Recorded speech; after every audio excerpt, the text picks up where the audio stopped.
Hi everyone, it's Kasia from Tarot Map. So I'm back.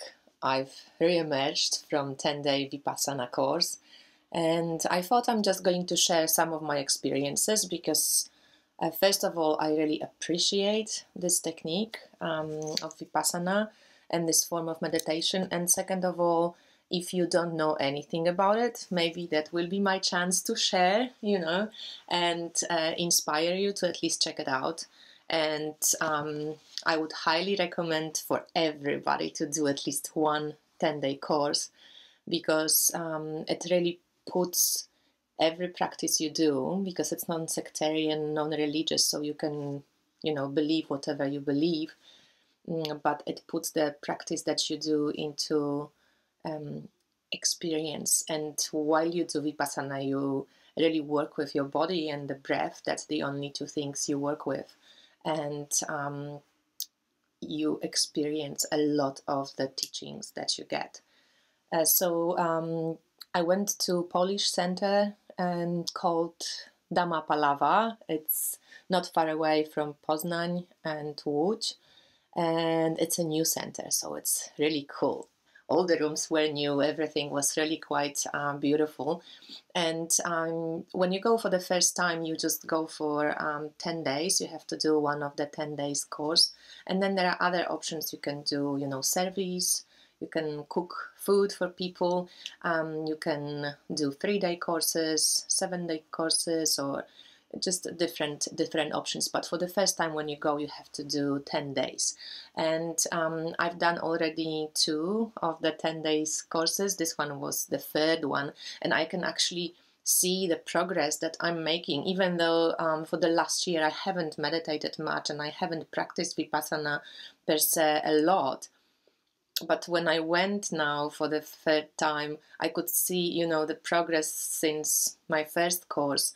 And this course was by far the hardest and the most beneficial when it comes to evolution of mine. As you know, from all the courses, it was by far the most valuable to me. And funnily enough, I had to work a lot with pain. For some reason, probably for the reason that I haven't exercised much and I spent a lot of time in the lying position last year, my back was really hurtful. So it was a little bit, my body was a little bit in the shock, I think, because, it's not for the faint-hearted, the Vipassana. You sit a lot, you work a lot, and you are asked to observe, observe your pain, observe the body sensations, work with your breath and with the body sensations, then come up. And usually in life we oscillate between craving and aversion. So we either cling to something which we like and we kind of reject or don't want to accept something that we don't like. And through practice, you learn how to, not to get caught up so much in this illusional anyway and ephemeral workings of your mind, of what's good, what's bad. And because when you go for these 10 days, you experience it on your own body. I think that's where the value of this method lies. And because you have conditions that are created specifically for you to really go deep. So this is a silent retreat. You don't speak for 9 days. On the last day, you have like an introduction into the world so you can speak. You eat your last meal at 11:30 a.m. and you live by yourself. So basically you can't write, you can't listen to any music. It's just you and your mind. And this is perfect condition for really paying attention to what your thoughts are, how deeply, into the clinging or aversion at certain times you get, how you can work with pain, and also how you can prepare for death. And for me, this subject is always wonderful. So that's another thing I would love to add to my practice of preparation for death. I think this regular practice, or as regular as I can get, you know how it is. Usually after the course, you're kind of inspired. You want to practice every day. Right now I am practicing every day, but you know, this is my third course, and usually after a few months you kind of wind off, but we'll see. Maybe this time will be different, you never know. I can hear some questions about the food and non-talking. Non-talking is very easy. To me, it was very easy. Obviously, it's different for everyone. For me, it was very easy not to talk. And what's most interesting about this non-talking is that if you go through these 10 days of non-talking, you realize how much energy we waste on talking, how much we talk, how much unnecessary things we express all the time, and how much that connects us to the busyness of our minds. So that non-talking is a wonderful experience. I also can hear a question, how about food? You know, aren't you hungry when the last meal is at 11:30 a.m.? Well, I'm one of those people who has a very fast metabolism. So when I went first time, that was my really big kind of worry. How am I going to survive without food? And I didn't want to lose weight, you know, and I didn't want to not eat. I love eating. So the food wasn't also any problem, just because first of all you don't talk, so you don't feel hungry, you don't waste so much energy, you preserve the energy that you would usually, you know, expel out of your system. Second of all, you don't really move too much, you know, you sit most of the time, and you work with the body, so you move the energy through the body, or your awareness, you know, you work with the body sensations. And because of not doing much and not moving, not you know, being very active, you're actually not that hungry. And for me, it was surprised that I wasn't hungry, and that you know, I didn't miss food. And the food is very good. It's vegetarian. It's mostly gluten-free, or you always have a gluten-free option. They don't, you know, support everybody's dietary conditions, just because these courses are run by donations. So this is also quite amazing that, you know, there are people who work really hard for us to be able to do these courses. And when you go to a course, your place is paid for the previous person who went to the course. So when you finish the course, usually you feel like great gratitude, and you want to support, if you feel like it, obviously, if you feel that the method benefited you, you want to support the next person. So that's how it goes. It's kind of like pay it forward motion. And what else did I want to say?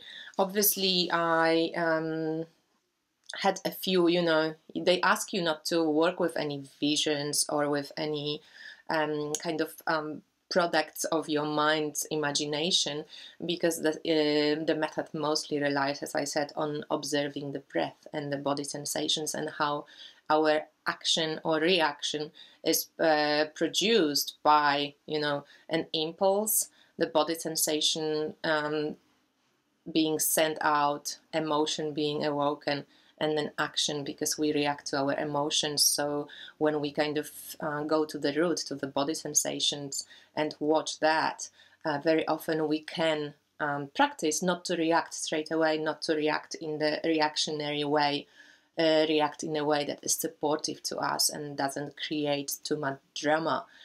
So, for example, you're being asked to work with pain, and that's where my observation of equanimity comes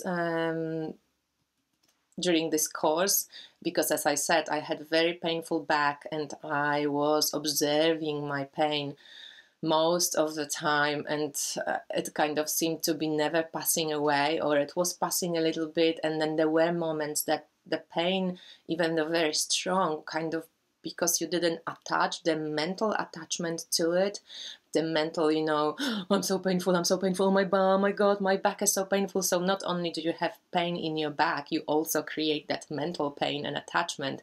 So it's like a double whammy. And when you practice Vipassana, you learn not to attach that mind chatter to it. So actually you notice that the pain releases its strength. It's not so strong when you work and meditate with it. And it happened many times to me. And it's really wonderful experience when you sit and you think, oh my God, I'm just going to die in like 5 minutes. And if I don't lie down, my back is going to explode. And then that 5 minute passes and the pain releases rather than increase when you just slowly observe and, don't judge yourself and don't judge the pain. So it's a fascinating experience. And somebody, I have to check, I can't remember, on my goodbye video, somebody said that they wish me a happy Hangman, retreat, because I was showing the Hermit. And actually, Hangman probably would be the best card for the Vipassana retreat. So first of all, you most of the time uncomfortable and you in the, position of no movement. Obviously you can move, but 3 times a day during the group meditation, they really ask you, if possible, not to move your body at all for an hour.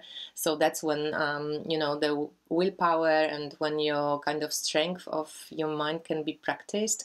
So that's the Hangman. And I often wondered, when the Hangman is hanging and he's like in old Marseille deck, sticking out the tongue and kind of laughing at the situation, I thought maybe that's in some way could show that knowledge that what's going on with your situation, and you're kind of laughing in the face of fear, of pain, of anger, or any other frustration sensation that you get. But at the same time, you are uncomfortable and you're kind of in your body, you can't move. So the Hangman was a great archetype to be working with. Also, I pulled before Vipassana some cards, and Hangman also came up for at some point for one of the days. And I thought how fascinating that as soon on the day, I think as soon as I really surrendered that pain and started to watch it rather than going like, oh, I have to do anything, to like get rid of it. As soon as you surrender, that's where the possibility of liberation comes, and I thought death is liberating to the Hangman. How does it look like that? Yeah, so we have the Hangman, and then the death comes and liberates you from seemingly, stuck situation. And then when you liberate yourself from that, that's where the temperance, so the balance, equanimous mind comes through to support you and to really keep your life and your energy in balance. So this is kind of like a healing card in the end. But then there are moments of spiritual ego and you go, oh my God, that's amazing, I don't have any pain now, I can sit, I'm like watching and observing, I'm so great. So you usually come to terms with situations when you might have moments of a great equanimity and great balance, and then the devil comes through, and there's unconscious sensations start coming up as well, which you have to deal with. So often, the glamour of spirituality, attachment to things like tarot crystals, anything. So when you observe this one as well, that's quite interesting. And then, the spiritual ego falls with the hit of the lightning. And that's when the limitations, yet another level of those limitations comes through. And the word really took on another meaning for me after this time at Vipassana, because I always thought of the word as completion and all the 4 elements being in balance. But right now I'm thinking maybe it's like just this total liberation and actually leaving the 4 elements, the physical world behind you, like moving, maybe leaving just the circle of karma and being fully liberated from your bondages and from your mind. Strength had a beautiful meaning for me as well. I love this one, especially the Tarot Aux Arcs.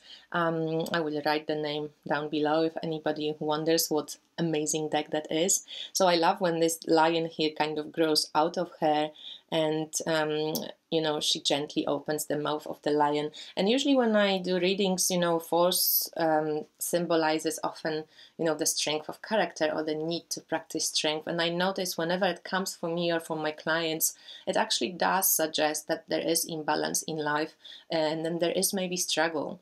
Because despite the fact that she is gentle, there seems to be a struggle between the animal nature, our body, and our mind. And that day I remember how much I struggled and how much I was trying to to get to that point, and observing, just by pure observation of that struggle, finally achieve the moment of equanimity and the moment of peace of mind, when you let go and surrender to that pain and sit with it, and then the liberation comes. So, in some way, they ask you not to play with any visions, as I said, but I did have one vision, and it was amazing. Just one sec.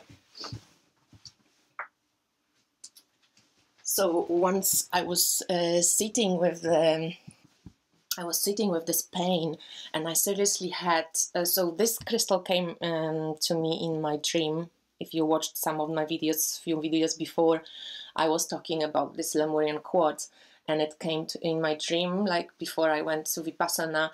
And this crystal I had since 2011, and they both have very similar kind of feature. I don't know if it will be visible, but this one wall, which feels like, it's like a little kind of door, and here there's a similar feature on these two crystals.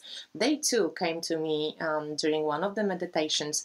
This one was taking hooks of pain out of my back, and it was very sharp energy, very kind of cleansing, very clear.